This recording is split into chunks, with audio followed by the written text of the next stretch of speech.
ಆತ್ಮೀಯರೇ ನಮಸ್ಕಾರ. ತಮ್ಮೆಲ್ಲರಿಗೂ ಶ್ರೀಬಾಲ ಯೂಟ್ಯೂಬ್ ವಾಹಿನಿಗೆ ಸ್ವಾಗತ. ಕವಿಗಳು ಹಾಗೂ ನಿವೃತ್ತ ಶಿಕ್ಷಕರು ಆಗಿರತಕ್ಕಂತಹ ಶ್ರೀಯುತ ಶಿವರಾಮ್ ಗಾಂವ್ಕರ್ ಕಲ್ಮನೆ ಬೀಗಾರ್ ಇವರ ಮನೆಯಲ್ಲಿ ನಡೆದಂತಹ ಮನೆಯಂಗಳದಲ್ಲಿ ಸಾಹಿತ್ಯ ಚಿಂತನೆ ಕಾರ್ಯಕ್ರಮದ 3ನೇ ಆವೃತ್ತಿಯಲ್ಲಿ ಬರಹಗಾರರು ಹಾಗೂ ವಿಶ್ವದರ್ಶನ ಸಂಸ್ಥೆಯ ಮುಖ್ಯಸ್ಥರು ಆಗಿರುವಂತಹ ಶ್ರೀಯುತ ಹರಿಪ್ರಕಾಶ್ ಕೋಣೆಮನೆಯವರ ಕೆಲವೊಂದು ಆಯ್ದ ಪುಸ್ತಕಗಳ ಅವಲೋಕನ ಕಾರ್ಯಕ್ರಮವು ಸಾಕಷ್ಟು ಬರಹಗಾರರು ಹಾಗೂ ವರದಿಗಾರರಿಂದ ನಡೆಯಿತು. ಈ ಕಾರ್ಯಕ್ರಮದ ಒಂದಷ್ಟು ತುಣುಕುಗಳನ್ನು ನಾನಿಲ್ಲಿ ಹಂಚಿಕೊಳ್ಳೋದಕ್ಕೆ ಬಯಸ್ತೇನೆ. ಈ ಹೊತ್ತಿನ ಮುಖ್ಯ ಘಟ್ಟ ಶ್ರೀಯುತ ಹರಿಪ್ರಕಾಶ್ ಕೋಣೆಮನೆ ಇವರ ಕೃತಿಗಳ ಅವಲೋಕನ ಮಾಡುವಂತಹ ಸಂದರ್ಭ. ಬಹುಶಃ ಇಲ್ಲಿ ನೆರೆದಿರುವಂಥ ಯಾರಿಗೂ ಕೂಡ ಹರಿಪ್ರಕಾಶ್ ಕೋಣೆಮನೆ ಇವರ ಪರಿಚಯ ಮಾಡುವಂಥ ಅಗತ್ಯ ಇಲ್ಲ ಅಂತ ಅಂದ್ಕೊಳ್ತೇನೆ. ಎಲ್ಲರಿಗೂ ಅವರು ಚಿರಪರಿಚಿತರು. ಆದರೂ ಕೂಡ ಪರಿಚಯ ಒಂದು ವೇಳೆ ಇಲ್ಲದಿದ್ದರೆ ಅವರ ಉಪಯೋಗಕ್ಕಾಗಿ ನಾನು ಚಿಕ್ಕದಾಗಿ ಹರಿಪ್ರಕಾಶ್ ಕೋಣೆಮನೆಯವರ ಪರಿಚಯವನ್ನು ಮಾಡಲು ಇಷ್ಟಪಡ್ತೇನೆ. ಹರಿಪ್ರಕಾಶ್ ಕೋಣೆಮನೆ ಇವರು ಕರ್ನಾಟಕ ಮಾಧ್ಯಮ ಲೋಕದಲ್ಲಿ ಚಿರಪರಿಚಿತ ಹೆಸರು. ಉತ್ತರ ಕನ್ನಡ ಜಿಲ್ಲೆಯ ಯಲ್ಲಾಪುರ ತಾಲೂಕಿನ ನಂದೊಳ್ಳಿ ಗ್ರಾಮದ ಕೃಷಿಕರಾದ ಶ್ರೀ ವೆಂಕಟರಮಣ ಕೋಣೆಮನೆ ಹಾಗೂ ಶ್ರೀಮತಿ ಪಾರ್ವತಿ ಅವರ ಪುತ್ರನಾಗಿ ಜನಿಸಿದ ಇವರು ಅಪ್ಪಟ ಗ್ರಾಮೀಣ ಪ್ರತಿಭೆ. ಟಿವಿ ಮತ್ತು ಮುದ್ರಣ ಮಾಧ್ಯಮ ಎರಡರಲ್ಲೂ ಪಳಗಿರುವ ಹರಿಪ್ರಕಾಶ್ ಅವರು ವಿಜಯವಾಣಿ, ಉದಯವಾಣಿ, ಸಂಯುಕ್ತ ಕರ್ನಾಟಕ, ಉಷಾ ಕಿರಣ, ಟೈಮ್ಸ್ ಗ್ರೂಪ್ ಸೇರಿದಂತೆ ವಿವಿಧ ಮಾಧ್ಯಮ ಸಂಸ್ಥೆಗಳಲ್ಲಿ ಉನ್ನತ ಹುದ್ದೆಗಳನ್ನು ಅಲಂಕರಿಸಿದ್ದಾರೆ. ಅತಿ ಕಿರಿಯ ವಯಸ್ಸಿನಲ್ಲಿ ಅಂದರೆ ತನ್ನ 39ನೇ ವರ್ಷದಲ್ಲಿ ಕರ್ನಾಟಕದ ನಂಬರ್ 1 ದಿನಪತ್ರಿಕೆ ವಿಜಯವಾಣಿಯ ಪ್ರಧಾನ ಸಂಪಾದಕರಾಗಿ ಮುನ್ನಡೆಸಿದ ಖ್ಯಾತಿ ಇವರದ್ದು. ಇಂತಹ ಗಣ್ಯ ವ್ಯಕ್ತಿ ನಮ್ಮೊಂದಿಗಿದ್ದಾರೆ ಅನ್ನೋದು ನಮ್ಮ ಹೆಮ್ಮೆ. ಇವರ ಕೃತಿಗಳ ಅವಲೋಕನ ಮಾಡುವಂತಹ ಸಂದರ್ಭ. ಮೊದಲನೆಯದಾಗಿ ನಾನು ಶ್ರೀಯುತ ವಿ.ಜಿ. ಗಾಂವ್ಕರ್ ವರದಿಗಾರರು, ಪ್ರಜಾವಾಣಿ ದಿನಪತ್ರಿಕೆ ಇವರನ್ನ ವೇದಿಕೆಗೆ ಆಹ್ವಾನಿಸುತ್ತಿದ್ದೇನೆ.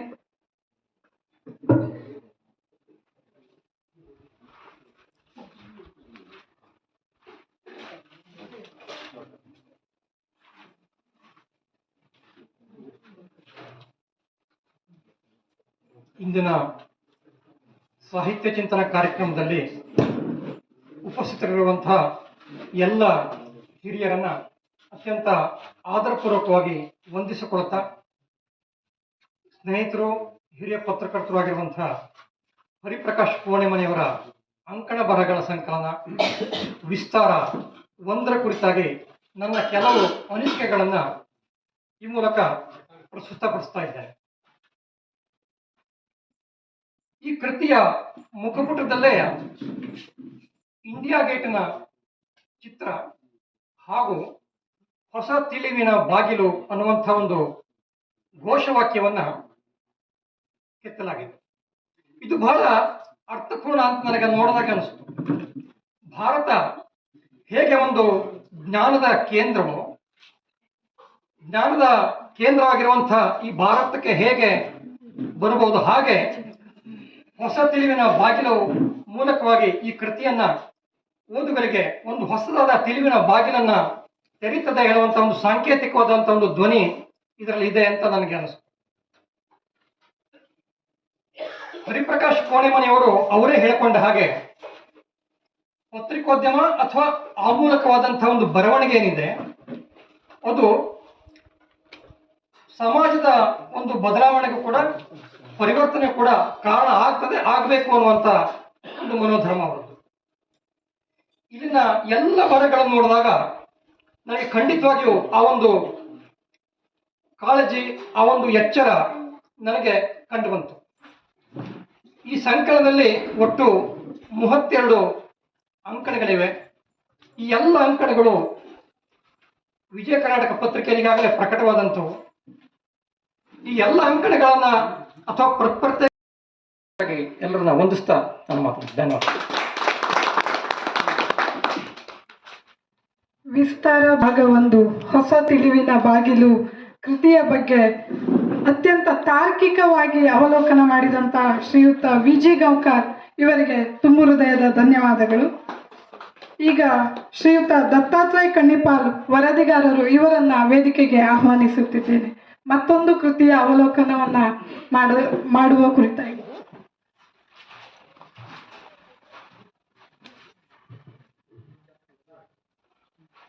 ಇವತ್ತಿನ ಸಾಹಿತ್ಯ ಚಿಂತನಾ ಕಾರ್ಯಕ್ರಮದಲ್ಲಿ ಉಪಸ್ಥಿತರಿರುವಂಥ ಎಲ್ಲ ಗಣ್ಯರೇ ಮತ್ತು ಸಾಹಿತ್ಯಾಭಿಮಾನಿಗಳೇ ಹಾಗೂ ಎಲ್ಲ ಪ್ರೀತಿಗೆ ಪಾತ್ರರಾದವರು.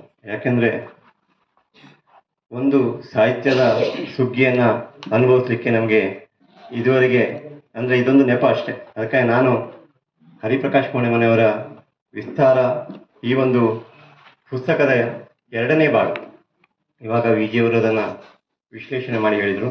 ಹರಿವ ನದಿಗೆ 1000 ಕಾಲು ಅನ್ನೋ ಉಪಶೀರ್ಷಿಕೆಯೊಂದಿಗೆ ತಮ್ಮ ಬರಹಗಳನ್ನು ಒಂದಷ್ಟು ದಾಖಲಿಸಿದ್ದಾರೆ. ಈ ಪುಸ್ತಕದ ಮುಖಪುಟ ನಮಗೆ ದೇಶ ಪ್ರೇಮದ ಕುರಿತಾಗಿ ವಿಶೇಷವಾಗಿ ಆಸಕ್ತಿ ಮೂಡಿಸುವಂತಹ ಬರಹಗಳೇ ಇದೆ ಅಂತ ಅನ್ಸುತ್ತೆ. ಸುಮಾರು 27 ಬರಹಗಳಿರುವಂತಹ ಈ ಅಂಕಣ ಬರಹ ಅವರು ತಮ್ಮ ಸಂಪಾದಕ ಅಂಕಣದ ವಿಸ್ತಾರ ಅಂಕಣದಲ್ಲಿ ದಾಖಲಿಸಿ. ಇದಕ್ಕೆ ಮುನ್ನಣಿಯಾಗಿ ನಾರಾಯಣ ಯಜಿಯವರು ತುಂಬ ಚೆನ್ನಾಗಿ ಒಂದು ಅವಲೋಕಿಸಿ ಬರೆದಿದ್ದಾರೆ. ಹಾಗೆ ಜೋಗಿಯವರು ತಮ್ಮ ಸಂಕ್ಷಿಪ್ತ ನುಡಿಯೊಂದಿಗೆ ಬೆನ್ನುಡಿ ಬರೆದಿದ್ದಾರೆ. ಒಟ್ಟಾರೆ ನಾನು ಓದಿದಾಗ ನನಗನ್ಸಿರೋದನ್ನು 1-2 ವಿಷಯಗಳನ್ನು ಇಲ್ಲಿ ಪ್ರಸ್ತಾಪ ಮಾಡ್ತೀನಿ. ಒಂದು, ಪತ್ರಿಕೆಯನ್ನು ನಡೆಸ್ತಾ ಇರುವಂಥ ಜವಾಬ್ದಾರಿಯುತ ಸ್ಥಾನದಲ್ಲಿ ಸಂಪಾದಕರಾಗಿ ಬೇರೆ ಬೇರೆ ಪತ್ರಿಕೆಗಳಲ್ಲಿ ಈಗಾಗಲೇ ಅವರು ತಮ್ಮನ್ನು ಪರಿಚಯಿಸಿಕೊಂಡಂಥವರು ಇಲ್ಲಿ ಬಹುಮುಖ್ಯವಾಗಿ ಒಂದು 3-4 ವಿಷಯದ ಬಗ್ಗೆ ಮತ್ತೆ ಮತ್ತೆ ಈ ಅಂಕಣದಲ್ಲಿ ಚರ್ಚೆ ಮಾಡ್ತಾರೆ.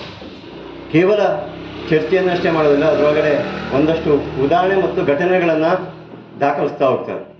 ಆ ದೃಷ್ಟಿಯಿಂದ ತಮ್ಮದೇ ಆದಂತಹ ಒಂದು ವಿಶೇಷವಾದಂತಹ ಯಾವ ಒಂದು ಅವಲೋಕನ ಕ್ರಮ ಇದೆ ಅದನ್ನು ಈ 27 ವಿಷಯದೊಳಗಡೆ ಅದನ್ನು ಚರ್ಚೆ ಮಾಡ್ತಾರೆ.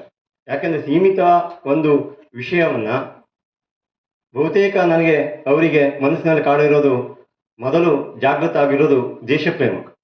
ಅದು ಹೆಚ್ಚೆಚ್ಚು ಆಗಾಗ ಬರವಣಿಗೆಯ ಮುನ್ನೆಲೆಗೆ ಬಂದು ನಿಲ್ಲುತ್ತೆ.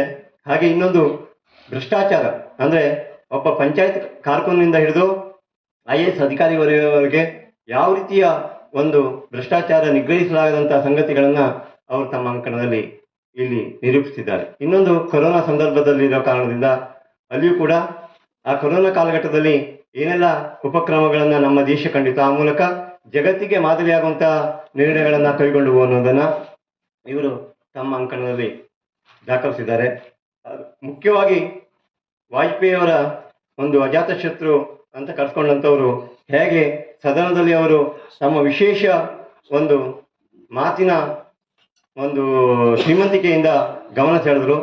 ನೆಹರು ಕಾಲದಿಂದ ಇದುವರೆಗೆ ಅಂದರೆ ಮನಮೋಹನ್ ಸಿಂಗ್ನವರೆಗೆ ಅವರ ಕಾಲಘಟ್ಟದೊಳಗಡೆ ಎಲ್ಲರೂ ಕೂಡ ಅವರನ್ನು ವಿಶೇಷವಾಗಿ ಗೌರವಿಸುವಂಥ ಸ್ಥಿತಿಯನ್ನು ನಿರ್ಮಾಣ ಮಾಡಿರೋದನ್ನು ಆರಂಭದ ಒಂದು ವಿಧಾನಮಂಡಲ ಸುಸ್ಥಿತಿಗೆ ಧರಣಿ ಮಂಡಲವೇ ಮದ್ದು ಅನ್ನೋ 7 ಬರಹಗಳಲ್ಲಿ ಹೆಚ್ಚಾಗಿ ಕಾಡಿದ್ದನ್ನು ನಿರೂಪಿಸಿದ್ದಾರೆ. ಮತ್ತೆ ಒಬ್ಬ ನಾಯಕ ಆಗಿರಬೇಕು ರಾಜಕೀಯವಾಗಿ.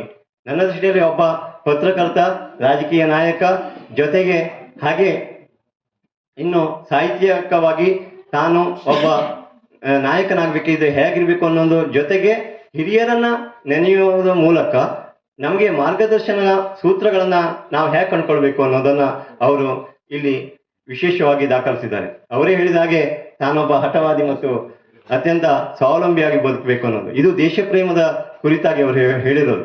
ಯಾಕೆಂದ್ರೆ ಒಬ್ಬ ಯೋಧನಂತೆ ನಾವು ಬದುಕಿದಾಗ ಮಾತ್ರ ನಾಯಕನಾಗಲಿಕ್ಕೆ ಸಾಧ್ಯ ಇದೆ.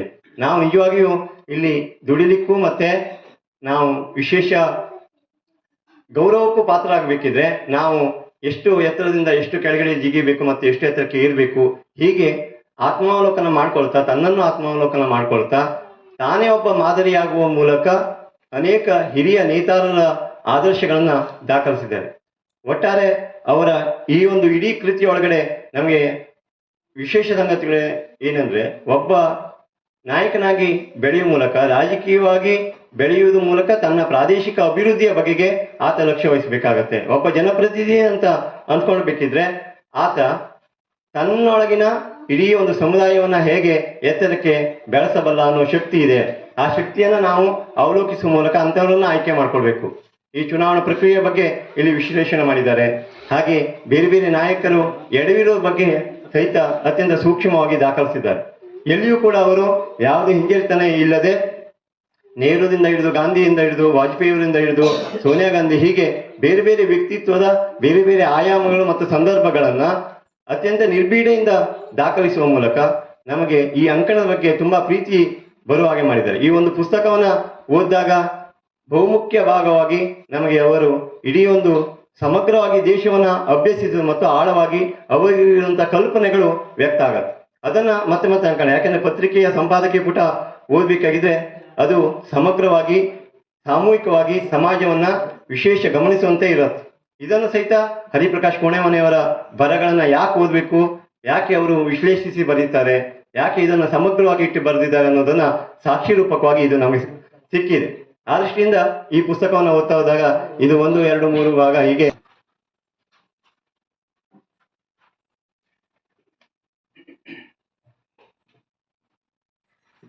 ಆತ್ಮೀಯರೇ, ಎಲ್ರಿಗೂ ಕೂಡ ನಮಸ್ಕಾರ.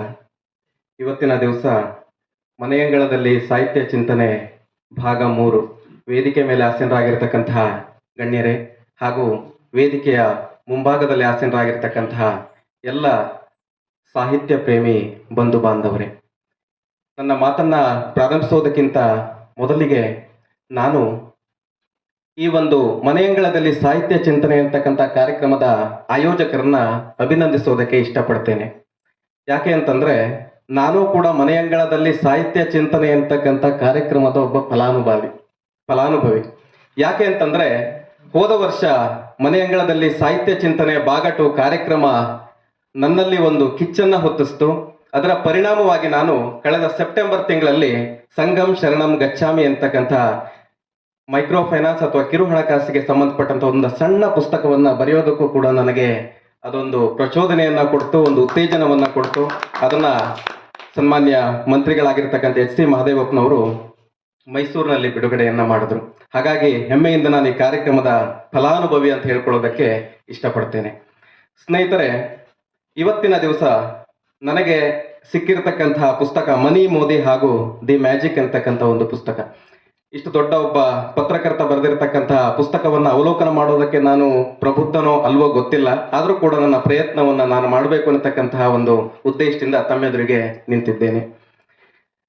ಈ ನಾಡಿನ ಪ್ರಬುದ್ಧ ಪತ್ರಕರ್ತ, ರಾಷ್ಟ್ರವಾದಿ ಪತ್ರಕರ್ತ, ಬಹುಶಃ ರಾಷ್ಟ್ರವಾದಿ ಪತ್ರಕರ್ತ ಅಂತ ಪದವನ್ನ ಬಳಕೆ ಮಾಡಿದ್ರೆ ಸಮಂಜಸ ಆಗ್ಲಿಕ್ಕಿಲ್ಲ. ಯಾಕೆ ಅಂತಂದ್ರೆ ಪತ್ರಕರ್ತರು ಎಲ್ಲರೂ ಕೂಡ ಇರಬೇಕಾದದ್ದೇ ರಾಷ್ಟ್ರವಾದಿಗಳಾಗಿ.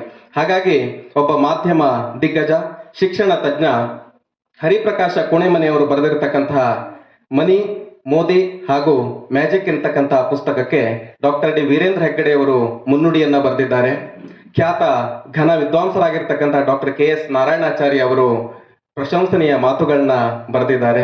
ಅದೇ ರೀತಿಯಲ್ಲಿ ಉದ್ಯಮ ಲೋಕದ ದಿಗ್ಗಜ VRL ಸಮೂಹ ಸಂಸ್ಥೆ ಅಧ್ಯಕ್ಷರಾಗಿರ್ತಕ್ಕಂತಹ ಶ್ರೀಯುತ ವಿಜಯ್ ಸಂಕೇಶ್ವರ್ ಅವರು ಶುಭಾಶಯಗಳ ಒಂದು ಮಾತನ್ನ ಈ ಪುಸ್ತಕದಲ್ಲಿ ಉಲ್ಲೇಖ ಮಾಡಿದ್ದಾರೆ. ಬಂಧುಗಳೇ, ಈ ಪುಸ್ತಕ ಬಹುಬೇಗ ನನಗೆ ಕನೆಕ್ಟ್ ಆಯ್ತು, ಬಹಳ ಸುಲಭವಾಗಿ ನನಗೆ ಕನೆಕ್ಟ್ ಆಯ್ತು. ಯಾಕೆ ಅಂತಂದ್ರೆ ನಾನೊಬ್ಬ ಅಭಿವೃದ್ಧಿ ವೃತ್ತಿಪರ. ಮನಿ ಅಂತಕ್ಕಂಥದ್ದು ಶೀರ್ಷಿಕೆಯಲ್ಲೇ ಮನಿ ಅಂತಕ್ಕಂಥದ್ದಿದೆ, ಹಣ ಅಂತಕ್ಕಂಥದ್ದಿದೆ. ನಾನು ಕಳೆದ 4 ವರ್ಷಗಳ ಕಾಲ ರಿಸರ್ವ್ ಬ್ಯಾಂಕ್ ಆಫ್ ಇಂಡಿಯಾದ CFL ಅಂತ ಕರಿತೀವಿ, ಸೆಂಟರ್ ಫಾರ್ ಫಿನಾನ್ಷಿಯಲ್ ಲಿಟ್ರಸಿ ಅಂತಂದ್ರೆ ಆರ್ಥಿಕ ಸಾಕ್ಷರತಾ ಕೇಂದ್ರದಲ್ಲಿ ಕಾರ್ಯನಿರ್ವಹಿಸಿದ ಅಂತಹ ವ್ಯಕ್ತಿ. ಅದೇ ರೀತಿಯಲ್ಲಿ ಮೈಕ್ರೋ ಫೈನಾನ್ಸ್ ಅಂತಕ್ಕಂಥ ವಿಚಾರದ ಬಗ್ಗೆ ಕಾರ್ಯವನ್ನ ನಿರ್ವಹಿಸಿದ್ರದ ಕಾರಣದಿಂದಾಗಿ ಈ ಪುಸ್ತಕ ಬಹಳ ಬೇಗ ನನಗೆ ಕನೆಕ್ಟ್ ಆಯ್ತು. ಮೋದಿ, ಇನ್ನೊಂದು ವಿಚಾರ, ಮೋದಿ ಅಂತಕ್ಕಂಥದ್ದನ್ನ ಶೀರ್ಷಿಕೆಯಲ್ಲಿ ಕೊಟ್ಟಿದ್ದಾರೆ. ಹೌದು, ತಾವೆಲ್ಲರೂ ಕೂಡ ಅಂದ್ಕೊಳ್ತಾ ಇರೋ ಹಾಗೆ ನೀವು ಅಂದ್ಕೊಂಡಿರ್ತಕ್ಕಂಥ ನರೇಂದ್ರ ಮೋದಿ ಅವರ ಬಗೆಗಿನದೇ ಕೃತಿ ಇದು.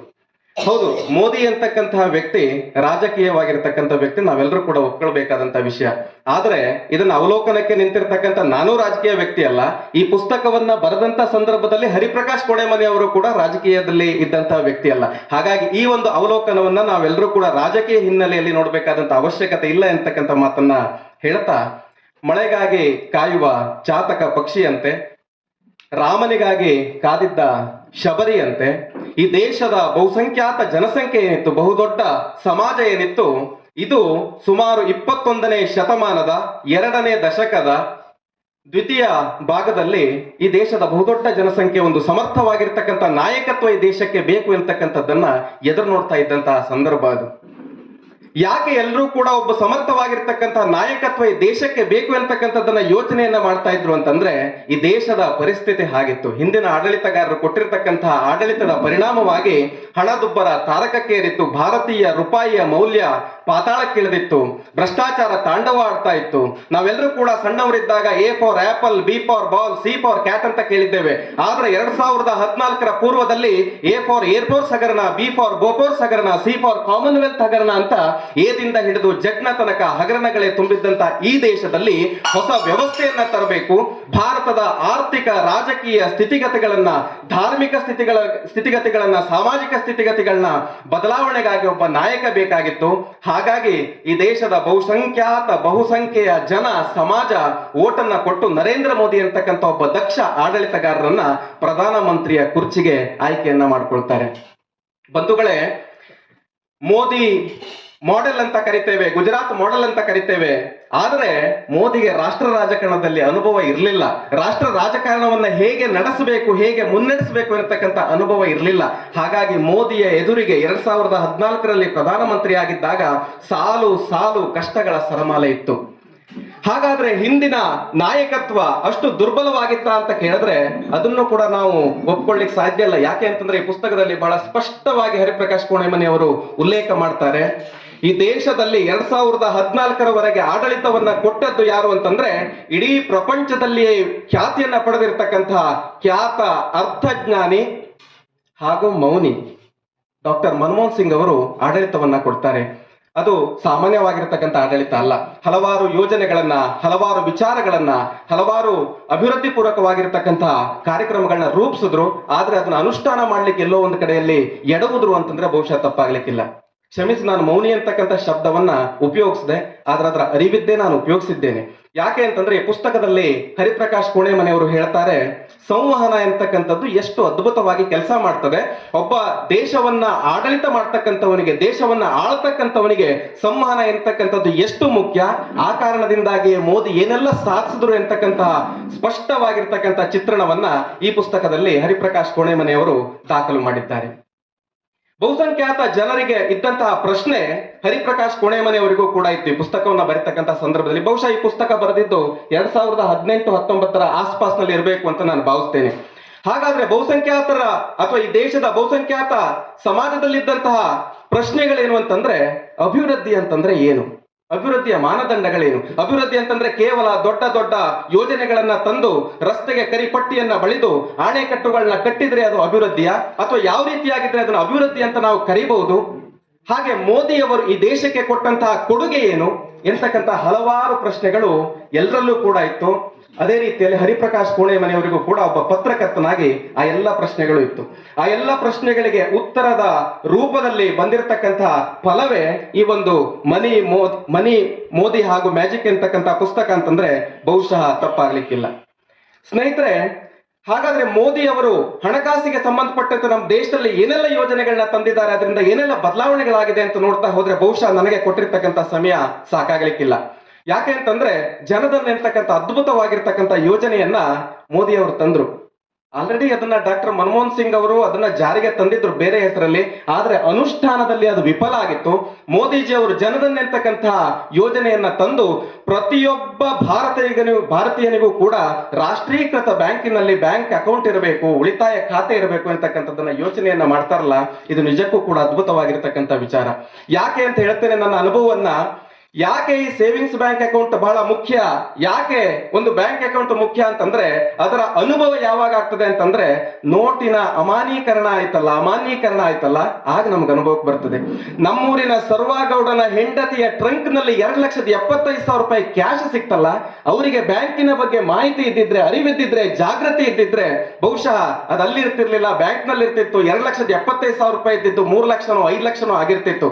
ಆದ್ರೆ ಯಾಕೆ ಹಾಗಾಯ್ತು ಅಂತಂದ್ರೆ ಬ್ಯಾಂಕಿನ ಬಗ್ಗೆ ಇಲ್ಲದೆ ಇರತಕ್ಕಂತ ತಿಳುವಳಿಕೆಯ ಕೊರತೆ. ಇವತ್ತಿನ ದಿವಸ ಎಲ್ರಿಗೂ ಕೂಡ ಅಕೌಂಟ್ ಅನ್ನ ಮಾಡಬೇಕು. ಇವತ್ತೆಲ್ಲರೂ ಕೂಡ ಈ ದೇಶದ ಸುಮಾರು 99% ಜನರಿಗೆ ಅಕೌಂಟ್ ಅನ್ನ ಮೋದಿ ಸರ್ಕಾರ ಮಾಡಿಕೊಟ್ಟಿದೆ ಅಂತಂದ್ರೆ ಬಹುಶಃ ತಪ್ಪಾಗ್ಲಿಕ್ಕಿಲ್ಲ. ಉಳಿತಾಯವು ಕೂಡ ಅಷ್ಟೇ. ಇಂಗ್ಲಿಷಲ್ಲಿ ಒಂದು ಮಂತ್ರ ಇದೆ, ನಾನು ಯಾವಾಗಲೂ ಕೂಡ ಹೇಳ್ತಾ ಇರ್ತೀನಿ. ಏನು ಅಂತಂದ್ರೆ, savings first, credit next, insurance must, pension best. ಈ ಎಲ್ಲ ಯೋಜನೆಗಳನ್ನ ಹಣಕಾಸು ಕ್ಷೇತ್ರದಲ್ಲಿ ತಂದಿರತಕ್ಕಂಥದ್ದು ನರೇಂದ್ರ ಮೋದಿ ಅವರು. 2014 ಈ ದೇಶದಲ್ಲಿ ಪೆನ್ಷನ್ ಅಥವಾ ಪಿಂಚಣಿ ಅಂತಕ್ಕಂಥದ್ದು ಕೇವಲ ಸರ್ಕಾರಿ ಉದ್ಯೋಗಸ್ಥರಿಗೆ ಮಾತ್ರ ಎಂತಕ್ಕಂಥ ಕಾಲ ಇತ್ತು. ಆದ್ರೆ ಅಟಲ್ ಪೆನ್ಷನ್ ಯೋಜನೆ ಅಂತಕ್ಕಂಥ ಯೋಜನೆಯನ್ನ ತಂದ ನಂತರ ಒಬ್ಬ ಜನಸಾಮಾನ್ಯನು ಕೂಡ ಪೆನ್ಷನ್ ಅನ್ನ ಪಡಿತಕ್ಕಂಥ ಯೋಜನೆ, ಎಂಥ ಅದ್ಭುತವಾಗಿರ್ತಕ್ಕಂಥ ಯೋಜನೆಯನ್ನ ಮೋದಿ ಸರ್ಕಾರ ಈ ದೇಶಕ್ಕೆ ಕೊಟ್ಟಿದೆ. ಅದರ ಮುಖಾಂತರ ಹಣಕಾಸಿನ ವ್ಯವಹಾರಗಳು ಅತ್ಯುತ್ತಮವಾಗಿ ನಡೀತಾ ಇರ್ತಕ್ಕಂಥದ್ದನ್ನ ನಾವು ನೋಡಬಹುದು. ಸ್ನೇಹಿತರೆ, 2 ಯೋಜನೆಯನ್ನ ಸಾಮಾಜಿಕ ಭದ್ರತಾ ಯೋಜನೆ ಅಡಿಯಲ್ಲಿ ತರ್ತಾರೆ ಮೋದಿ ಅವರು. ಬಹುಶಃ ಅಮೆರಿಕದಂತಹ ರಾಷ್ಟ್ರಗಳು ಕೂಡ ಇದನ್ನ ಹೊಗಳಿರ್ತಕ್ಕಂಥದ್ದನ್ನ ನಾನು ಬಹಳ ಹತ್ತಿರದಿಂದ ನೋಡಿದ್ದೇನೆ. ಯಾವುದು ಹಾಗಾದ್ರೆ ಆ ಒಂದು ಯೋಜನೆಗಳು ಅಂತ ನೋಡಿದ್ರೆ, ಪ್ರಧಾನಮಂತ್ರಿ ಜನ್ಧನ್ ಜೀವನ್ ಜ್ಯೋತಿ ಬಿಮಾ ಯೋಜನೆ, ಪ್ರಧಾನಮಂತ್ರಿ ಸುರಕ್ಷಾ ಬಿಮಾ ಯೋಜನೆ. ಇನ್ಶೂರೆನ್ಸ್ ಎಂತಕ್ಕಂಥದ್ದು ಕೇವಲ ಉದ್ಯಮಿಗಳಿಗೆ, ಶ್ರೀಮಂತರಿಗೆ ಇರ್ತಕ್ಕಂಥದ್ದು ಎಂತಕ್ಕಂಥ ಭಾವನೆಯನ್ನ ಹೊಂದಿದ್ದಂತ ರಾಷ್ಟ್ರ ನಮ್ದು. ಆದ್ರೆ ಕೇವಲ 20 ರೂಪಾಯಿ ಕಟ್ಟಿದ್ರೆ ನಿಮ್ಗೆ 2 ಲಕ್ಷ ರೂಪಾಯಿ ಇನ್ಶೂರೆನ್ಸ್ ಅನ್ನ ಕೊಡ್ತೇವೆ ಅಂತ ಹೇಳಿದ್ದು ಇದೇ ನರೇಂದ್ರ ಮೋದಿ ಅವರ ಸರ್ಕಾರ ಎಂತಕ್ಕಂಥದ್ದನ್ನ ಬಹಳ ಸ್ಪಷ್ಟವಾಗಿ ಪುಸ್ತಕದಲ್ಲಿ ಉಲ್ಲೇಖವನ್ನ ಮಾಡಿದ್ದಾರೆ. ಅಷ್ಟೇ ಅಲ್ಲದೆ GST ಅಂತ ಕರಿತೇವೆ. GST ಮೋದಿ ತಂದಿದ್ದ ಅಲ್ವೇ ಅಲ್ಲ. GSTಯ ಪರಿಕಲ್ಪನೆಯನ್ನ ಡಾಕ್ಟರ್ ಮನಮೋಹನ್ ಸಿಂಗ್ ಅವರು ಕೊಡ್ತಾರೆ. ಆದ್ರೆ ಅವರು ಎಡವಿದ್ದಲ್ಲಿ ಅಂತಂದ್ರೆ ಅನುಷ್ಠಾನಕ್ಕೆ ತರುವಲ್ಲಿ, ಹಾಗೆ ಇಲ್ಲಿರ್ತಕ್ಕಂತಹ ಆರ್ಥಿಕ ಏನು ವ್ಯವಸ್ಥೆ ಇದೆ ಆ ವ್ಯವಸ್ಥೆಯಲ್ಲಿ ಇರ್ತಕ್ಕಂಥ ಜನರನ್ನ ಕನ್ವಿನ್ಸ್ ಮಾಡ್ಲಿಕ್ಕೆ ಆಗದೆ ಇರ್ತಕ್ಕಂಥ ಕಾರಣದಿಂದಾಗಿ ಫೇಲ್ ಆಯ್ತು. ಆದ್ರೆ ನರೇಂದ್ರ ಮೋದಿ ಅವರು ಬಹಳ ಉತ್ತಮ ರೀತಿಯಲ್ಲಿ ಬಹಳ ವ್ಯವಸ್ಥಿತವಾಗಿ GST ಅಂತಕ್ಕಂಥದ್ದನ್ನ ಜಾರಿಗೆ ತರ್ತಾರೆ. ಒಬ್ಬ ಉದ್ಯಮಿ ಆಗಿರ್ತಕ್ಕಂಥವನು, ಒಬ್ಬ ಇಂಡಸ್ಟ್ರಿಯಲಿಸ್ಟ್ ಆಗಿರ್ತಕ್ಕಂಥವನು ಎಲ್ಲೆಲ್ಲೋ ಅಲ್ಲಲ್ಲಿ ಕಟ್ಟಬೇಕಾಗಿರ್ತಕ್ಕಂಥ ಟ್ಯಾಕ್ಸ್ಗಳನ್ನ ಒಂದೇ ಮೂಲಕ ಕಟ್ಟತಕ್ಕಂಥ ವ್ಯವಸ್ಥೆಯನ್ನ ನರೇಂದ್ರ ಮೋದಿ ಅವರು ತಂದು ಕೊಡ್ತಾರೆ. ಅಷ್ಟೇ ಅಲ್ಲದೆ ಬಂಧುಗಳ, ಒಮ್ಮೆ ಯೋಚನೆ ಮಾಡಿ, ನಾವೆಲ್ಲರೂ ಕೂಡ 2 ಎಕರೆ, 1 ಎಕರೆ, 3 ಎಕರೆ, 4 ಎಕರೆ ಜಮೀನುಗಳನ್ನ ಹೊಂದಿದ್ದೇವೆ. ಯಾವುದಾದ್ರೂ ರಾಷ್ಟ್ರೀಕೃತ ಬ್ಯಾಂಕಿಗೆ ಹೋಗಿ ಸುಲಭದಲ್ಲಿ ಸಾಲ ತಗೊಳ್ಳೋದಕ್ಕೆ ಸಾಧ್ಯ ಇದೆಯಾ? ಖಂಡಿತವಾಗೂ ಕೂಡ ಸಾಧ್ಯ ಇಲ್ಲ. ನಮಗೆ ಸಾಧ್ಯ ಇಲ್ಲ ಅಂತಂದ್ರೆ, ಒಬ್ಬ ಬೀದಿ ಬದಿಯಲ್ಲಿ ವ್ಯಾಪಾರ ಮಾಡ್ತಕ್ಕಂಥ ಮಹಿಳೆಗೆ, ಹೂ ಮಾರ್ತಕ್ಕಂಥ ಮಹಿಳೆಗೆ, ಹಣ್ಣನ್ನ ಮಾರ್ತಕ್ಕಂಥ ಮಹಿಳೆಗೆ ಸಾಲದ ಅವಶ್ಯಕತೆ ಇದ್ದಾಗ ಅವಳು ಎಲ್ಲಿಗೆ ಹೋಗಬೇಕು ಅಥವಾ ಅವನು ಎಲ್ಲಿಗೆ ಹೋಗಬೇಕು? ಅದಕ್ಕಾಗಿ ಆ ಒಂದು ಪ್ರಶ್ನೆಗಳಿಗೆ ಉತ್ತರವಾಗಿ ಕೊಟ್ಟದ್ದು ಮುದ್ರಾ ಎಂತಕ್ಕಂಥ ಯೋಜನೆ. 10,000ದಿಂದ ಹಿಡಿದು ಸುಮಾರು 5 ಲಕ್ಷ ತನಕ ಸಾಲವನ್ನ ಕಡಿಮೆ ಬಡ್ಡಿ ದರದಲ್ಲಿ ಬಡವರಿಗೆ, ಬೀದಿ ಬದಿಯ ವ್ಯಾಪಾರಿಗಳಿಗೆ ಈ ಒಂದು ವ್ಯವಸ್ಥೆಯನ್ನ ಮಾಡಿಕೊಟ್ಟಿರ್ತಕ್ಕಂಥದ್ದು ನರೇಂದ್ರ ಮೋದಿ ಅವರ ಸರ್ಕಾರ ಎಂತಕ್ಕಂಥದ್ದನ್ನ ಬಹಳ ಸ್ಪಷ್ಟವಾಗಿ ಈ ಒಂದು ಪುಸ್ತಕದಲ್ಲಿ ಉಲ್ಲೇಖ ಮಾಡಿದ್ದಾರೆ. ನನಗೆ ಬಹಳ ಇಷ್ಟ ಆಗಿದ್ದೇನು ಅಂತಂದ್ರೆ, ಈ ಪುಸ್ತಕದಲ್ಲಿ ಇರ್ತಕ್ಕಂಥ ಎಲ್ಲ ವಿಚಾರಗಳನ್ನ ಸಂಭಾಷಣೆಯ ರೂಪದಲ್ಲಿ ಹರಿಪ್ರಕಾಶ್ ಕೋಣೆಮನೆಯವರು ಕೊಡ್ತಾ ಹೋಗ್ತಾರೆ. ಬಹುಶಃ ಇದು ಬಹಳ ಟೆಕ್ನಿಕಲ್ ಆಗಿರ್ತಕ್ಕಂಥ ಪುಸ್ತಕ, ಸಾಹಿತ್ಯಿಕ ವಿಷಯ ಅಲ್ಲ. ಆದ್ರೆ ಸಾಹಿತ್ಯಿಕವಾಗಿ ಅದನ್ನ ಪ್ರಸ್ತುತ ಪಡ್ತಕ್ಕಂತಹ ಕಲೆ ವಿಜಯ ಸಂಕೇಶ್ವರ್ ಅವರು ಈ ಪುಸ್ತಕದಲ್ಲಿ ಹೇಳಿದ ಹಾಗೆ ಜಾಣ ಬರಹಗಾರರಾಗಿರ್ತಕ್ಕಂಥ ಹರಿಪ್ರಕಾಶ್ ಕೋಣೆಮನೆಯವರಿಗೆ ಮಾತ್ರ ಸಾಧ್ಯ ಅಂತ ನಾನು ಭಾವಿಸ್ತೇನೆ. ಇನ್ನೊಂದು ನನಗನ್ಸಿದ್ದು, ಎಲ್ಲ ಸಂಭಾಷಣೆಗಳನ್ನ ರಾಹುಲ್ ಹಾಗೂ ಸ್ವಾಮಿ ಅಂತಕ್ಕಂತಹ ಸ್ನೇಹಿತರ ಜೊತೆಗೆ ಮಾಡಿದ ಹಾಗೆ ಬಿಂಬನೆಯನ್ನ ಕೊಟ್ಟಿದ್ದಾರೆ. ರಾಹುಲನ ಎದುರಿಗೆ ಗಾಂಧಿ ಇಲ್ಲ, ಸ್ವಾಮಿಯ ಹಿಂದೆ ಸುಬ್ರಹ್ಮಣ್ಯ ಇಲ್ಲ. ಹಾಗಾಗಿ ನಾವಂದ್ಕೊಂಡಂತ ರಾಹುಲ ಹಾಗೂ ಸ್ವಾಮಿಯವರು ಆಗಿರ್ಲಿಕ್ಕಿಲ್ಲ ಅಂತ ನಾನಾದ್ರೂ ಕೂಡ ಭಾವಿಸ್ತೇನೆ. ಮತ್ತೊಂದು ವಿಚಾರ ನನಗನ್ಸಿದ್ದು ಅಂತಂದ್ರೆ, ಎಲ್ಲೋ ಒಂದು ಕಡೆಗೆ ಮೋದಿಯವರ ವೈಫಲ್ಯತೆಗಳು ಇದ್ದರೂ ಸಹ ಅದನ್ನ ಇನ್ನೊಂದು ಚೂರು ಅದ್ರ ಬಗ್ಗೆ ಬರೆದಿದ್ರೆ ಈ ಪುಸ್ತಕಕ್ಕೆ ಇನ್ನಷ್ಟು ಮಹತ್ವ ಬರ್ತಾ ಇತ್ತು ಅಂತಕ್ಕಂಥ ಮಾತನ್ನ ಹೇಳ್ತಾ, ಕೊನೆಯಲ್ಲಿ ಈ ಹರಿಯ ಪ್ರಕಾಶ ಕೋಣೆ, ಮನೆ, ಊರು, ಗ್ರಾಮ, ತಾಲೂಕು, ಜಿಲ್ಲೆ, ರಾಜ್ಯವನ್ನು ಮೀರಿ ದೇಶಾದ್ಯಂತ ಬೆಳಿಲಿ ಅಂತಕ್ಕಂಥ ಆಶಯವನ್ನ ವ್ಯಕ್ತಪಡಿಸ್ತಾ ಅವಕಾಶಕ್ಕಾಗಿ ಅಭಿನಂದನೆಗಳು. ಧನ್ಯವಾದ.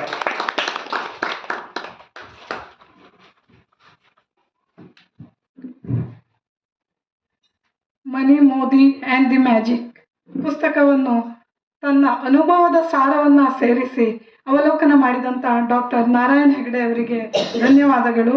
ಈಗ ಮುಂದಿನ ಕೃತಿ, ಶ್ರೀಯುತ ಗಣಪತಿ ಮೆಣಸಿಮನೆ ಕವಿಗಳು, ಇವರನ್ನ ವೇದಿಕೆಗೆ ಆಹ್ವಾನಿಸುತ್ತಿದ್ದೇನೆ.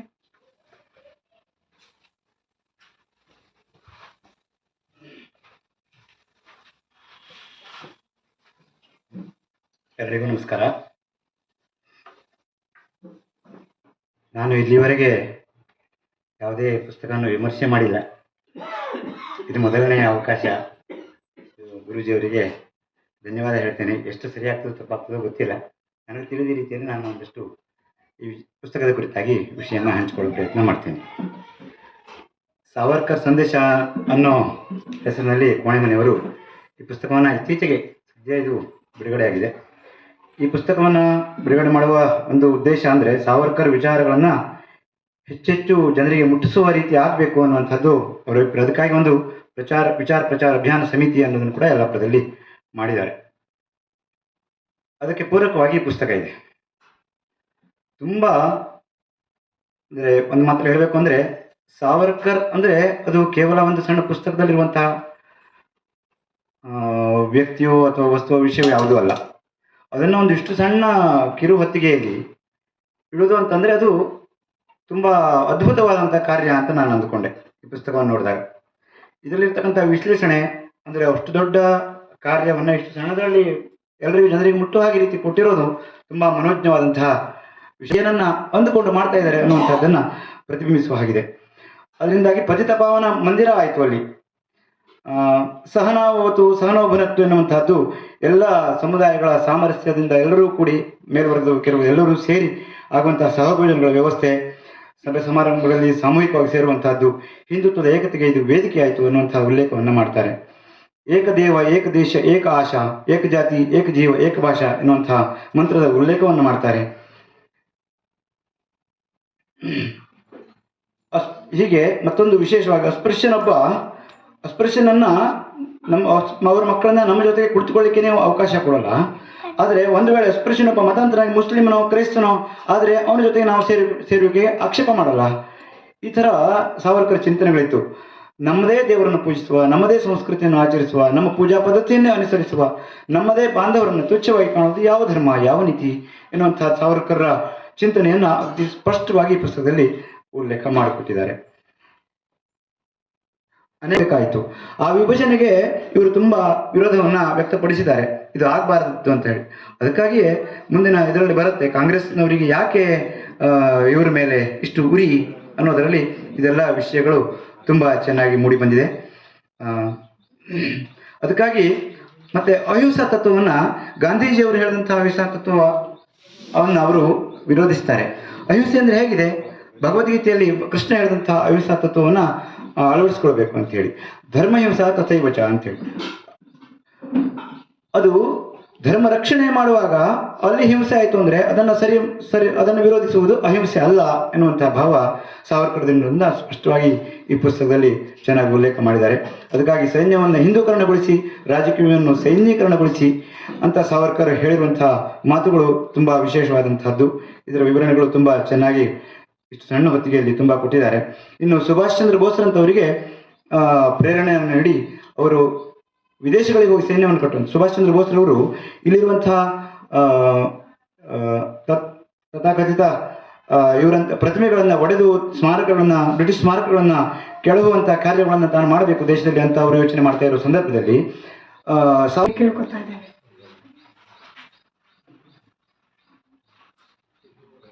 ಸಾಹಿತ್ಯ ಪ್ರೇಮಿಗಳಿಗೆಲ್ಲರಿಗೂ ವಂದನೆಗಳು. ಹಾಗೂ ನನಗೆ ತುಂಬ ಹಿರಿಯರಾದ ವೇದಿಕೆಯಲ್ಲಿರುವ ಸಮಸ್ತರಿಗೂ ವಂದನೆಗಳನ್ನು ಸಲ್ಲಿಸ್ತಾ, ಕುಣಿಯೇ ಜೀವ ಎಂಬ ಕಥಾ ಸಂಕಲನವನ್ನು ಸಂಪಾದನೆ ಮಾಡಿದ ಸಂಗತಿಗಳನ್ನು ನಿಮ್ಮ ಎದುರಿಗೆ ಪ್ರಸ್ತಾಪ ಮಾಡೋದಕ್ಕೆ ತುಂಬ ಸಂತೋಷ ಅನಿಸುತ್ತೆ. ಕಾರಣ ಏನು ಅಂತಂದರೆ, ಹರಿಜಿಯವರ ಜೊತೆಗೆ ಕಳೆದ 2-3 ವರ್ಷಗಳಿಂದ ಕೆಲಸ ಮಾಡ್ತಾ ಇದ್ದೇನೆ. ಆ ಕೆಲಸದಿಂದ ಪಡೆದ ಅನುಭವ ಇದೆ ಅಲ್ಲ, ಆ ಅನುಭವದಲ್ಲಿ ನಾನು ಕಂಡುಕೊಂಡ ಕೆಲವು ಸಂಗತಿಗಳು, ಯಾವುದನ್ನೇ ಮಾಡು ನೂತನವಾಗಿ ಮಾಡು, ಯಾವ ಕಾರ್ಯವನ್ನೇ ಮಾಡು ಅದರ ಹಿಂದೆ ಅಚ್ಚುಕಟ್ಟುತನ ಇರಲಿ, ಶುದ್ಧಿ ಇರಲಿ, ಸಾಂಕೇತಿಕತೆ ಇರಲಿ, ಪ್ರೀತಿ ಇರಲಿ ಹೇಳೋದನ್ನು ಅವರು ನಮಗೆ ಕಲಿಸಿಕೊಟ್ಟಿದ್ದಾರೆ. ಅಷ್ಟೇ ಅಲ್ಲ, ಅವರ ಕೃತಿಗಳಲ್ಲಿ ಅದನ್ನು ನಾವು ಕಾಣ್ತಾ ಬಂದಿದ್ದೇವೆ. ಕುಣಿಯೇ ಜೀವ ಅನ್ನೋದು 2023ನೇ ಇಸ್ವಿಯಲ್ಲಿ ವಿಸ್ತಾರ ಮೀಡಿಯಾದವರು ಏರ್ಪಡಿಸಿದ ಕತೆಗಾರರ ಕತೆಗಳ ಸ್ಪರ್ಧೆಯ ಉತ್ತಮ ಕತೆಗಳ ಸಂಗ್ರಹ, ಅದರ ಸಂಪಾದನೆ.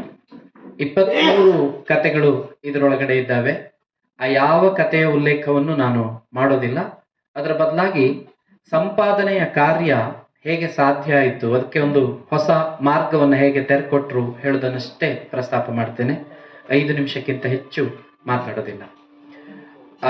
ಸಂಪಾದನೆ ಮಾಡುವಾಗ ಒಂದು ಕಥಾ ಸಂಕಲನವನ್ನಾಗಲಿ ಕವನ ಸಂಕಲನವನ್ನಾಗಲಿ ಅಥವಾ ಸಾಹಿತ್ಯಿಕ ಸಂಪಾದನೆಗಳಿಗೆ ಒಂದು ಕೃತಿಕಾರನ ಸಂಪಾದನೆ, ಇನ್ನೊಂದು ಯುಗಧರ್ಮದ ಆಧಾರದ ಮೇಲೆ ಸಂಪಾದನೆ, ಅಥವಾ ದಶಕಗಳದ್ದು, ಶತಮಾನದ್ದು, ಹೀಗೆ ಕಾಲ ಬಂಧಿತವಾದಂತಹ ಸಂಪಾದನೆಗಳನ್ನು ಮಾಡೋದು ಕ್ರಮ.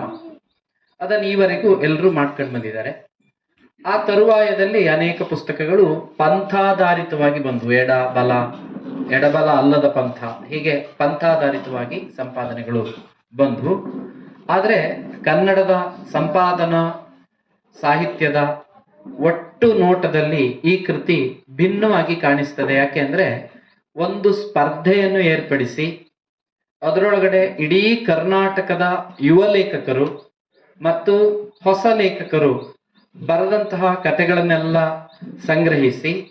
ಸಂಗ್ರಹಿಸಿದ ಕಥೆಗಳನ್ನು ಜನಾರ್ದನ್ ಭಟ್ ಎಂಬವರು ಅದನ್ನ ಅಚ್ಚುಕಟ್ಟಾಗಿ ಅಧ್ಯಯನ ಮಾಡಿ ಅದಕ್ಕೆ ಪ್ರಥಮ, ದ್ವಿತೀಯ, ತೃತೀಯ ಪ್ರಶಸ್ತಿಯನ್ನು ಯಾಕೆ ಕೊಟ್ಟಿದ್ದೇವೆ ಅಂತ ಟಿಪ್ಪಣಿ ಹಾಕಿ, ಉಳಿದ ಕಥೆಗಳಲ್ಲಿ ಆಯುವುದಕ್ಕೆ ನಮಗೆ ಕಾರಣಗಳೇನು ಹೇಳೋದರ ಸ್ಪಷ್ಟ ವಿವರಗಳನ್ನು ಕೊಟ್ಟು ಜೋಗಿಯವರ ಮುನ್ನುಡಿಯನ್ನಿಟ್ಟು ಈ ಕೃತಿಯನ್ನ ಪ್ರಕಟ ಮಾಡಿದ್ದಾರೆ.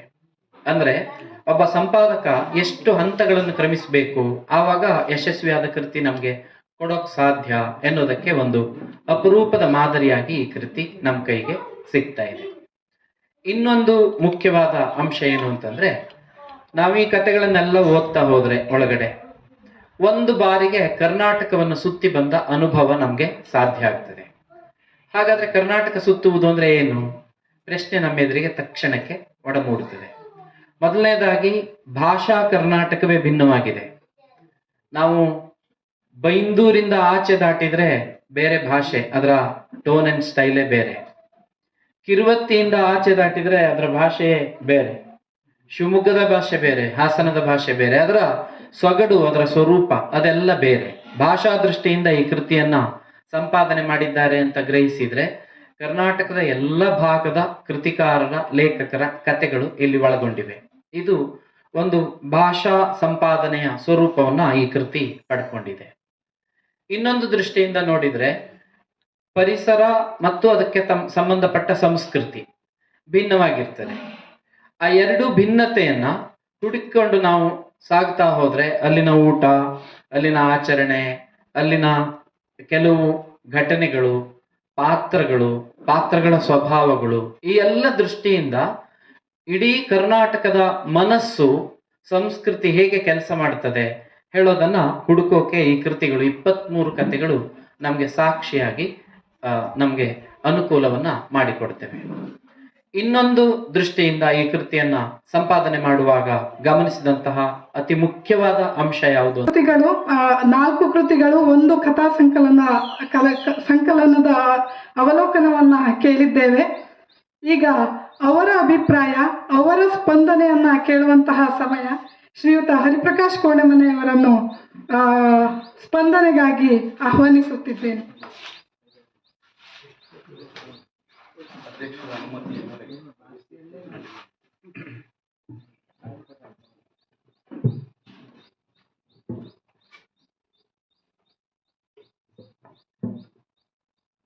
ಇವತ್ತಿನ ಈ ಅಪರೂಪದ ಮತ್ತು ಅನುಕರಣೀಯ ಕಾರ್ಯಕ್ರಮದ ಉದ್ಘಾಟನೆಯನ್ನು ಮಾಡಿದಂತಹ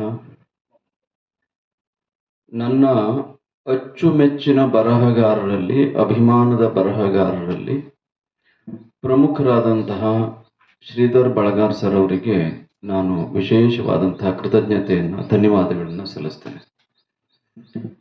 ಶ್ರೀಯುತ ಎಮ್ ಎನ್ ಹೆಗಡೆ ಸರ್ ಇವತ್ತಿನ ಕಾರ್ಯಕ್ರಮದ ಅಧ್ಯಕ್ಷತೆಯನ್ನು ವಹಿಸಿರೋದು ಔಚಿತ್ಯಪೂರ್ಣ ಅನ್ನುವುದು ನನ್ನ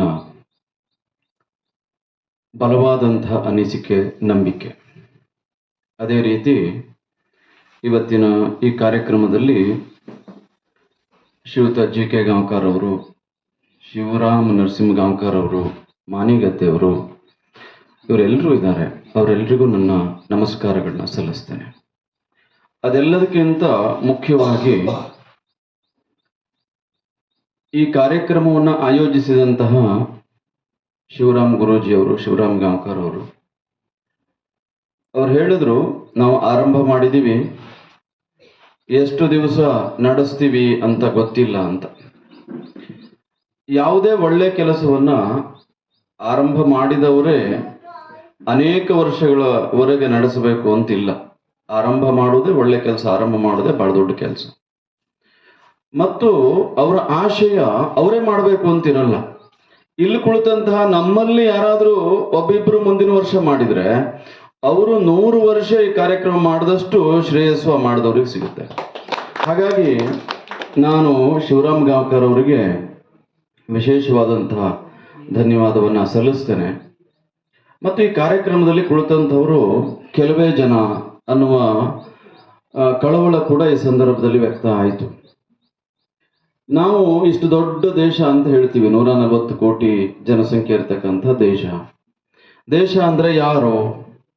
ದೇಶ ಅಂದ್ರೆ ಇಲ್ಲಿರುವಂತಹ 140 ಕೋಟಿ ಜನರ ಅಂತ ಕೇಳಿದಾಗ ಅಲ್ಲ. ದೇಶ ಅಂದಾಗ ಇದಕ್ಕೆ ಹಲವು ಸಂಗತಿಗಳು ಸೇರ್ಕೊಂಡಿದೆ. ಆ ದೇಶ ಅನ್ನೋದನ್ನ ನಾವೊಂದು ಮನೆ ಅಂತ ಪರಿಗಣಿಸಿದ್ರೆ, ಆ ಮನೆಗೆ ಕೆಲವೇ ಕಂಬಗಳ ಮೇಲೆ ಆ ಮನೆ ನಿಂತ್ಕೊಂಡಿರುತ್ತೆ. ಆ ಕಂಬಗಳು ಯಾವುದು ಅಂತ ನೋಡಿದ್ರೆ ಕಲೆ, ಸಂಸ್ಕೃತಿ, ಸಾಹಿತ್ಯ, ನಂಬಿಕೆ, ಧರ್ಮ, ಸಮಾಜ, ಇದೆಲ್ಲ ಈ ರೀತಿಯಾದಂತಹ ಕಂಬಗಳ ಮೇಲೆ ಈ ದೇಶ ನಿಂತ್ಕೊಂಡಿರುತ್ತೆ. ಆ ಕಂಬಗಳು ಪ್ರಾತಿನಿಧಿಕವಾಗಿ ಸಾಹಿತ್ಯದಲ್ಲಿ ಕೃಷಿ ಮಾಡುವಂಥವ್ರು, ಸಾಂಸ್ಕೃತಿಕ ರಂಗದಲ್ಲಿ ಕೆಲಸ ಮಾಡುವಂಥವ್ರು, ಧಾರ್ಮಿಕವಾಗಿ ಕೆಲಸ ಮಾಡುವಂಥವ್ರು, ಮಾರ್ಗದರ್ಶನ ಮಾಡುವಂಥವ್ರು, ರಾಜಕೀಯ ನೇತೃತ್ವವನ್ನು ಸಮರ್ಥವಾಗಿ ರಾಜಕೀಯ ನೇತೃತ್ವವನ್ನು ಕೊಡ್ತಕ್ಕಂಥವ್ರು, ಶಿಕ್ಷಕರು, ಕೃಷಿಕರು, ರೈತರು, ಕಾರ್ಮಿಕರು, ಹೀಗೆ ಇವರೆಲ್ಲ ಒಂದೊಂದು ಕಂಬದಲ್ಲಿ ಆ ಗುಂಪಿನ ಪ್ರತಿನಿಧಿಗಳಾಗಿ ಸೇರ್ಕೊಳ್ತಾರೆ. ಅವರೆಲ್ಲ ಬಲವಾದಾಗ ಆ ದೇಶ ಎಂಬಂತಹ ಮನೆಯ ಕಂಬ ಗಟ್ಟಿಯಾಗ್ತದೆ, ಆ ದೇಶ ಬಲವಾಗಿ ನಿಂತ್ಕೊಳ್ತದೆ ಅಂತ. ಹಾಗೆ ಆ ಗುಂಪಿಗೆ ಸೇರಿದವರು ನಾವು.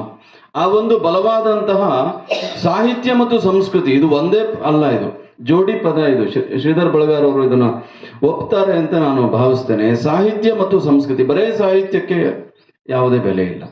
ಅದು ಸಂಸ್ಕೃತಿ ಭರಿತವಾಗಿದ್ದಾಗ, ಅದು ಇತಿಹಾಸ, ಭವಿಷ್ಯ ಇದೆಲ್ಲವನ್ನ ಒಳಗೊಂಡಾಗ ಆ ಸಾಹಿತ್ಯಕ್ಕೆ ನಿಜವಾಗೂ ಅರ್ಥವಂತಿಕೆ ಬರುತ್ತೆ. ಸೊ ಹಾಗಾಗಿ ಆ ಗುಂಪಿಗೆ ಸೇರಿದಂತಹ ಪ್ರಾತಿನಿಧಿಕವಾಗಿ ನಾವಿಲ್ಲಿದ್ದೀವಿ. ನಮ್ಮ ಅನುಯಾಯಿಗಳು ಬಹಳ ಜನ ಇದ್ದಾರೆ. ಅವರೆಲ್ಲರಿಗೂ ಕೂಡ ನಾನು ವಿಶೇಷವಾದಂಥ ಕೃತಜ್ಞತೆಯನ್ನು ಸಲ್ಲಿಸ್ತೀನಿ. ನಾವು ಕಡಿಮೆ ಸಂಖ್ಯೆಯಲ್ಲಿ ಇದ್ದೀವಿ ಅಂತ ಅಳುಕು ಬೇಡ. ನೇತೃತ್ವ ವಹಿಸುವವರು ಯಾವಾಗಲೂ ಕಡಿಮೆ ಸಂಖ್ಯೆಯಲ್ಲೇ ಇರ್ತಾರೆ. ಅವರು ಸರಿಯಾಗಿದ್ದಾಗ ನಾವು ಸರಿ ದಿಕ್ಕಿನಲ್ಲಿ ದೊಡ್ಡ ಪ್ರಮಾಣದ ಜನರು ಮುಂದಕ್ಕೆ ಹೋಗ್ತಾರೆ, ದೇಶ ಮುಂದಕ್ಕೆ ಹೋಗುತ್ತೆ.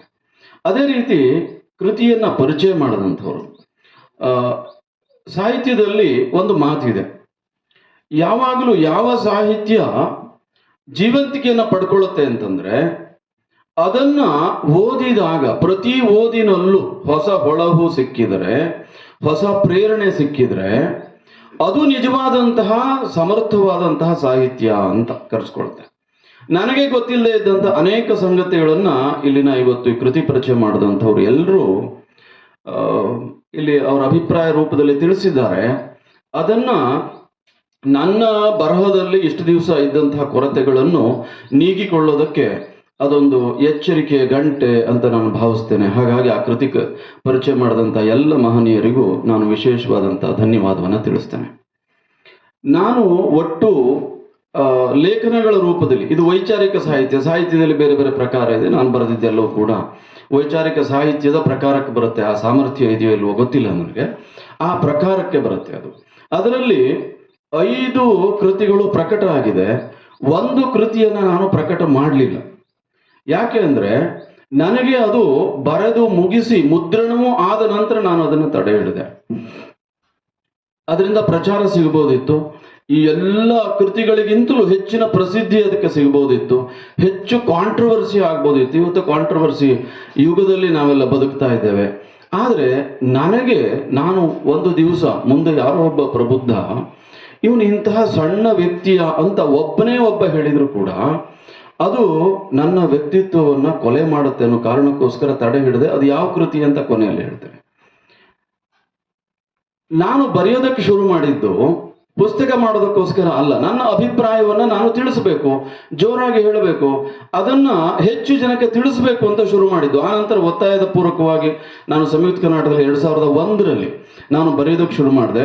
ಮತ್ತು ನಾನು ಅಲ್ಲಿ ಸೇರಿದ್ದೆ ಒಂದು ಲೇಖನವನ್ನು ಟ್ರಾನ್ಸ್ಲೇಟ್ ಮಾಡೋದ್ರ ಮೂಲಕ. ನನಗೆ ಟೆಸ್ಟ್ ಕೊಟ್ಟರು, ನಾನು ಟೆಸ್ಟನ್ನು ಟ್ರಾನ್ಸ್ಲೇಷನ್ ಮಾಡಿ ಬರ್ಕೊಟ್ಟು ಬಂದೆ. ಮಾರನೇ ದಿವಸ ಅದು ಪ್ರಕಟ ಆಗಿತ್ತು ಸಂಯುಕ್ತ ಕರ್ನಾಟಕ ಪತ್ರಿಕೆಯಲ್ಲಿ, ಇಂಗ್ಲೀಷಿಂದ ಕನ್ನಡಕ್ಕೆ ತಂದದ್ದು. ಬೆಳಗ್ಗೆ ನನಗೆ ಖಾತ್ರಿ ಆಯಿತು ನನಗೆ ಕೆಲಸ ಸಿಗುತ್ತೆ ಅಂತ. 10 ಗಂಟೆ ಕರೆ ಬಂತು. ಹಾಗೆ ನಾನು ಲೇಖನ ಬರೆಯೋದ್ರ ಮೂಲಕವೇ, ಟ್ರಾನ್ಸ್ಲೇಷನ್ ಮಾಡೋದ್ರ ಮೂಲಕವೇ ನಾನು ಪತ್ರಿಕೋದ್ಯಮಕ್ಕೆ ಬಂದೆ. ದೇಶಕಾಲ ಅನ್ನುವಂಥ ಅಂಕಣವನ್ನು ಬರೀತಾ ಇದ್ದೆ. ಅದು 2 ಆವೃತ್ತಿಗಳು ಪ್ರಕಟ ಆಗಿದೆ.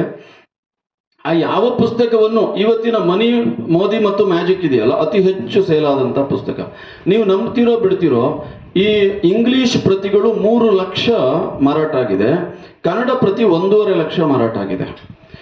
ಅತಿ ಹೆಚ್ಚು ಪ್ರಕಟವಾದಂತಹ ಕೃತಿ ನನ್ನ ಬಳಿ ಒಂದು ಕಾಪಿಯೂ ಇಲ್ಲ. ಇವ್ಯಾವ ಅಂಕಣಗಳ ಕೃತಿಯೂ ನನ್ನ ಹತ್ರ ಇಲ್ಲ. ಯಾಕೆ ಅಂದರೆ ನಾನು ಬರೆದ ನಂತರ ಮರುದಿವಸ ನಾನು ಅದನ್ನು ಓದಿದಾಗ ನನಗೆ ಅದು ಸಮಾಧಾನ ಕಾಣಲಿಲ್ಲ.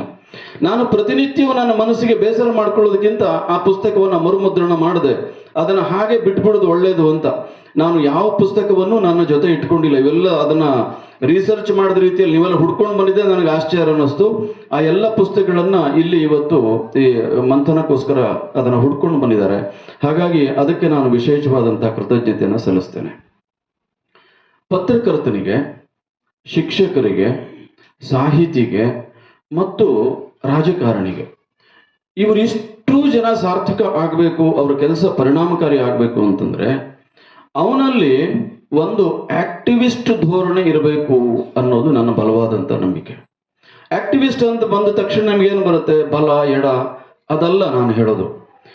ನಾನು ಮಾಡುವ ಕೆಲಸ ಯಾಕೆ ಮಾಡಬೇಕು ಮತ್ತು ಇದರ ಫಲಾನುಭವಿಗಳು ಯಾರು, ಇದರ ಪರಿಣಾಮ ಏನು ಅನ್ನೋದರ ಪರಿಕಲ್ಪನೆ ಇರಬೇಕು ಅಂತ ಯೋಚನೆ ಮಾಡಿ. ಶಿಕ್ಷಕರಿಗೆ ಈ ಪರಿಕಲ್ಪನೆ ಇಲ್ಲದೆ ಹೋದರೆ ಆ ಸಮಾಜ ಹೇಗಾಗತ್ತೆ? ರಾಜಕಾರಣಿಗೆ ಈ ಪರಿಕಲ್ಪನೆ ಇಲ್ಲದೆ ಹೋದರೆ ಆ ಸಮಾಜ ಏನಾಗುತ್ತೆ? ಸಾಹಿತಿಗೆ ಆ ಪರಿಕಲ್ಪನೆ ಇಲ್ಲದೆ ಹೋದರೆ ಎಂತಹ ಸಾಹಿತಿಗಳು ನಿರ್ಮಾಣ ಆಗ್ತಾರೆ? ಅದರ ಚರ್ಚೆಯನ್ನು ನಾವಿಲ್ಲಿ ಮಾಡಬೇಕಾದಂಥ ಅವಶ್ಯಕತೆ ಇಲ್ಲ. ಹಾಗಾಗಿ ನನ್ನ ವೃತ್ತಿಯ ಉದ್ದಕ್ಕೂ ನಾನು ಸುಮಾರು 23 ವರ್ಷ ನಾನು ಕೆಲಸ ಮಾಡಿದ್ದೀನಿ, 22-23 ವರ್ಷ. ಅದರ ಉದ್ದಕ್ಕೂ ನಾನು ಹೇಳ್ಕೊಂಡು ಬಂದಿದ್ದು ಪ್ರತಿಯೊಬ್ಬ ಪತ್ರಕರ್ತನಿಗೆ, ನೀನು ಒಂದು ಘಟನೆಯನ್ನು ಬರೀಬೇಕಾದ್ರೆ ಆ ಘಟನೆಯನ್ನು ನೀನು ಅನುಭವಿಸಬೇಕು. ಆ ಘಟನೆಯ ಪೂರ್ವ ಮತ್ತು ಅಪರ, ಅದರ ನಂತರದ ಪರಿಣಾಮ, ಇದರ ಪರಿಕಲ್ಪನೆ ನಿನಗೆ ಇರಬೇಕು ಅಂತ. ಸಾಹಿತ್ಯವೂ ಕೂಡ ಇದಿರಬೇಕು. ಆಗ ಉತ್ತಮ ಸಾಹಿತ್ಯ ರಚನೆ ಆಗುತ್ತೆ, ಉತ್ತಮ ಸಮಾಜ ನಿರ್ಮಾಣ ಆಗುತ್ತೆ. ಸೊ ಆ ರೀತಿ ಪತ್ರಕರ್ತರನ್ನ ಕೆಲವರನ್ನಾದರೂ ನಿರ್ಮಾಣ ಮಾಡಿದ್ದೇವೆ ಅನ್ನುವಂತಹ ಆ ಸಂತಸ ನನಗೆ ಇದೆ ಅನ್ನುವಂಥದ್ದನ್ನು ಈ ಸಂದರ್ಭದಲ್ಲಿ ನಿಮ್ಮ ಜೊತೆ ನಾನು ಹಂಚಿಕೊಳ್ಳೋದಕ್ಕೆ ಬಯಸ್ತೇನೆ. ಮತ್ತು ನಾವು ಮೂರ್ತಿಭಂಜಕ ಪ್ರವೃತ್ತಿಯನ್ನು ಪ್ರತಿಯೊಬ್ಬ ವ್ಯಕ್ತಿಯೂ ಬಿಡಬೇಕು, ಆಗ ಸುಂದರವಾದಂಥ ಸಮಾಜ ನಿರ್ಮಾಣ ಆಗತ್ತೆ ಅಂತ. ಆ ಕಾರಣಕ್ಕೆ ನಾನು ಆ ಕೊನೆಗೆ ಒಂದು ಕೃತಿಯನ್ನು ಪ್ರಿಂಟ್ ಆದಮೇಲೆ 300 ಚಿಲ್ಲರೆ ಪುಟಗಳ ಪುಸ್ತಕ, ಅದು ಟ್ರಾನ್ಸ್ಲೇಟ್ ಮಾಡಿದಂತಹ ಪುಸ್ತಕ, ಅದು ಮುದ್ರಣ ಆಗಿ ಲಕ್ಷಾಂತರ ರೂಪಾಯಿಯನ್ನು ಅದಕ್ಕೆ ನಾವು ವ್ಯಯಿಸಿ ಮುದ್ರಣ ಮಾಡಿದ್ವಿ. ಕೊನೆಯಲ್ಲಿ ನಾನು ಅದನ್ನು ತಡೆ ಹಿಡಿದೆ. ಅದು ಕಾರಣ ಏನು ಅಂದರೆ, ಮೂರ್ತಿಭಂಜನ ಪ್ರವೃತ್ತಿಯನ್ನು ನಾವು ಬೆಳೆಸಬಾರದು ನಮ್ಮ ಸಮಾಜದಲ್ಲಿ. ಪ್ರತಿಯೊಂದರಲ್ಲೂ ಒಳ್ಳೇದಿದೆ, ಪ್ರತಿಯೊಂದರಿಂದ ಒಳಿತಾಗತ್ತೆ, ಅದಕ್ಕೆ ನಾವು ಸರಿಯಾದಂಥ ದಿಕ್ಕನ್ನು ತೋರಿಸ್ಬೇಕು ಅನ್ನೋ ಕಾರಣಕ್ಕೆ. ಕೊನೆಯ ಸಾವರ್ಕರ್ ಕೃತಿ ಕೂಡ ಗಣಪತಿ ಮೆಣಸಮನೆಯವರು ಬಹಳ ಚೆನ್ನಾಗಿ ಭಾವುಕರಾಗಿ ಅದನ್ನು ಅವರು ಪರಿಚಯ ಮಾಡಿದರು. ಆ ಕೃತಿ ನಾವು ಒಂದು ಲೈನಲ್ಲಿ, ಒಂದು ಸಣ್ಣ ಚೌಕಟ್ಟಲ್ಲಿ ಹೇಳಬೇಕು ಅಂತಂದ್ರೆ, ಒಬ್ಬ ಬ್ರಾಹ್ಮಣ ಕುಲದಲ್ಲಿ ಹುಟ್ಟಿದಂತಹ ವ್ಯಕ್ತಿ, ಅವನ ಸಾಮಾಜಿಕ ಚಿಂತನೆ ಹೇಗಿರಬೇಕು, ಅವನ ರಾಷ್ಟ್ರೀಯ ಚಿಂತನೆ ಅವನಿಗೆ ಹೇಗಿರಬೇಕು, ಅವನಿಗೆ ಸಾಂಸ್ಕೃತಿಕ ಚಿಂತನೆ ಹೇಗಿರಬೇಕು, ಅವನಿಗೆ ಭವಿಷ್ಯದ ಚಿಂತನೆ ಹೇಗಿರಬೇಕು ಅಂತ ಗೊತ್ತಾದ್ರೆ ಇವತ್ತು ಸಾವರ್ಕರ್ ಕುರಿತಾಗಿ ಇಷ್ಟು ದೊಡ್ಡ ವಿವಾದ ಆಗಬೇಕಾದಂಥ ಅವಶ್ಯಕತೆ ಇದೆಯಾ? ಸಾವರ್ಕರನ್ನ ಯಾಕೆ ವಿರೋಧ ಮಾಡ್ತೀವಿ? ಯಾಕೆ ಅಂದರೆ ನಮಗೊಂದು ಪ್ರತಿಷ್ಠೆ ಇದೆ, ನಮಗೊಂದು ಸ್ವಾರ್ಥ ಇದೆ. ನಮ್ಮ ದೇಶದಲ್ಲಿ ನಾವು ಮುಸ್ಲಿಂ ಮೂಲಭೂತವಾದದಿಂದ ಭಾರತ ಹಾಳಾಗಿದೆಯೋ ಇಲ್ವೋ, ಅದನ್ನು ಮೊಟ್ಟ ಮೊದಲು ಹೇಳಿದಂತಹ ವ್ಯಕ್ತಿ ಸಾವರ್ಕರ್. ಸಾವರ್ಕರ್ ಇವತ್ತು ಬೇಡ, ಯಾಕಂದ್ರೆ ನಾವು ಮುಸ್ಲಿಮರನ್ನು ಓಲೈಸಬೇಕು. ಮನುವಾದದಿಂದಾಗಿ ಈ ದೇಶ ಹಾಳಾಗ್ತಾ ಇದೆ ಅಂತ ಹೇಳ್ತೀವಿ. ಎಷ್ಟು ಜನ ಮನುಸ್ಮೃತಿಯನ್ನು ಓದಿದ್ದಾರೆ? ಮನುಸ್ಮೃತಿಯಿಂದ ಒಳಿತಾಗಿದೆಯೋ ಕೆಟ್ಟದ್ದಾಗಿದೆಯೋ ಹೇಳುವಂಥವರಿಗೆ ಗೊತ್ತಿದೆಯಾ? ರಾಹುಲ್ ಗಾಂಧಿಗೆ ಮನುಸ್ಮೃತಿ ಬಗ್ಗೆ ಅದರ ಕನಿಷ್ಠ ಪ್ರಜ್ಞೆ ಇದ್ರೆ ಅವನು ಮನುಸ್ಮೃತಿಯನ್ನು ತಗೊಳ್ತಾನ? ಒಬ್ಬ ಬ್ರಾಹ್ಮಣ ಕುಲದಲ್ಲಿ ಹುಟ್ಟಿದವನ ಸಾಮಾಜಿಕ ಸಾಮರಸ್ಯದ ಬಗ್ಗೆ ಹೇಳ್ತಾನೆ ಅಂತಂದ್ರೆ ನಿಮ್ಮ ಮನುಸ್ಮೃತಿಯ ಅಪವಾದ ಅದು ಬಿದ್ದು ಹೋಗುತ್ತಲ್ಲ. ಅದಕ್ಕೋಸ್ಕರ ಸಾವರ್ಕರನ್ನ ವಿರೋಧ ಮಾಡಿದ. ನೀವು ಅವ್ರನ್ನ ಜಾತಿಯಿಂದ ನೋಡ್ತಾ ಇದ್ದೀರಾ.